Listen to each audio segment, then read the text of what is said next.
Akhi ukhti rahimakallah, tatkala seorang membina rumah tangga, kemudian Allah memberikan sakinah, kedamaian, membalut hubungan suami istri dan anak-anaknya dengan cinta dan kasih sayang. Biasanya ada kekhawatiran dan ketakutan ditinggal oleh salah satu dari keduanya. Istri biasanya yang takut kehilangan suaminya, takut ditinggal sama suaminya, tinggal mati, tinggal kawin lagi, tinggal kabur.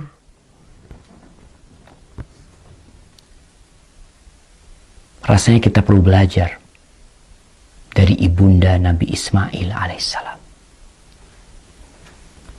Tatkala Nabi Ibrahim alaihissalam menikahin Hajar, akhirnya Sarah, istri pertama Nabi Ibrahim, cemburu.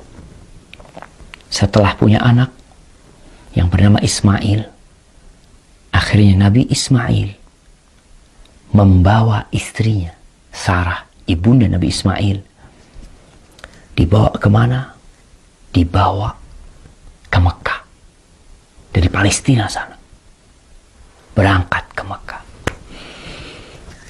Dalam kondisi Nabi Ismail masih sedang dalam susuan. Nih, Sarah, Hajar.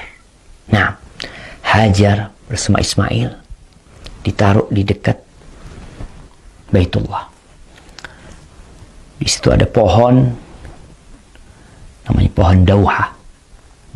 Kalau kita tahu ibu kota Qatar, Doha, itu nama pohon tuh. Ada pohon Doha di situ yang letaknya di dekat air Zam-Zam, di tempat yang agak tinggi dari Masjidil Haram sana. Taruh di sana, kasih air, kasih makanan, dan di Mekah tidak ada seorang pun yang ada di sana.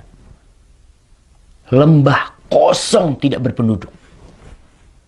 Bukan tidak berpenduduk, tidak bertanaman, tidak ada tumbuhan yang bisa dimakan di sana. Taruh di sana. Lalu Ibrahim pergi. Nabi Ibrahim pergi meninggalkan keduanya. Ketika Nabi Ibrahim pergi, diikutin sama Hajar. Fatabi'athu ummu Ismail. Ini hadis dalam riwayat Bukhari. Ibunda Nabi Ismail ikut. Berkata, "Ya Ibrahim, aina tadhhab wa tatrukuna bi hadzal wadi alladhi laysa fihi insun wala syai." Wahai Ibrahim, kemana kamu mau pergi? Kamu meninggalkan kami di tempat ini, di lembah yang di situ tidak ada manusia dan tidak ada sesuatu apapun di sini. Nabi Ibrahim berdiam, tidak menjawab dan tidak menoleh. Menjawab tidak, menoleh tidak. Di sini Hajar sadar, mungkin pertanyaan dia yang salah. Para istri kadangkala salah bertanya kepada suami, sehingga terjadi perang di dalam rumah. Nabi Ibrahim tidak menjawab, dan Sarah kemudian dan Hajar kemudian mengatakan, Allahu amaraka bihadza. Dirubah pertanyaannya. Tadi bertanya, kami dititipkan ke siapa di sini nih? Kok ditinggal di sini? Dirubah pertanyaannya, apakah Allah yang memerintahkan kepadamu untuk melakukan ini? Pertanyaan istri Nabi. Kata Nabi Ibrahim, na'am. Iya. Idzan la yudayyi'una. Kalau seperti itu, Allah tidak akan melantarkan kami. Sudah, kau berangkat. Pulang nih. Hajar berangkat ke tempat dia meletakkan Nabi Ismail. Nabi Ibrahim terus pergi sampai ketika sudah tidak kelihatan oleh Hajar, Nabi Ibrahim menghadap ke kiblat, kemudian berdoa, mengangkat tangannya mengatakan, Rabbana inni askantu min dzurriyyati biwadin ghairi dhi zar'in inda baitikal muharram Rabbana liyuqimus salah faj'al af'idatan minan nasi tahwi ilaihim warzuqhum minas thamarat la'allahum yashkurun. Di surat Ibrahim ayat 37. Wahai Rabb kami, bapak berat meninggalkan istrinya, tapi itu perintah yang harus dilaksanakan. Kita kalau melihat kadangkala ada orang pegawai negeri dimutasi kemana, dimutasi ke tengah hutan, tinggal istrinya, dia berangkat. Karena itu perintah atasannya. Karena itu kontrak kerja dia harus siap. Kita kadangkala taat sama perintah manusia, tapi sama perintah Allah kita meremehkan. Nabi Ibrahim selesai ditinggal, dia berdoa, angkat tangan menghadap kiblat nih. Dianjurkan berdoa angkat kiblat dan angkat tangan menghadap kiblat. Wahai Rabb kami, sesungguhnya aku meletakkan dari anak keturunanku di sebuah lembah yang tidak tumbuh tanaman di situ, di sisi Baitukal Muharram. Ya Allah, jadikan mereka orang-orang yang mendirikan sholat. Jadikan sebagian hati manusia condong ke tempat ini. Karena harus ada kehidupan di sini. Ada rumahmu di situ. Dan berikan rizki kepada mereka dari buah-buahan. Bayangkan, Nabi Ibrahim berdoa minta buah-buahan di lembah yang kering kerontang. Itu keyakinan seorang muslim. Tidak pernah pesimis dalam kehidupan ini. Allah pasti bisa memberi. Berikan rizki dari buah-buahan agar mereka bersyukur kepadamu. Pergi Nabi Ibrahim.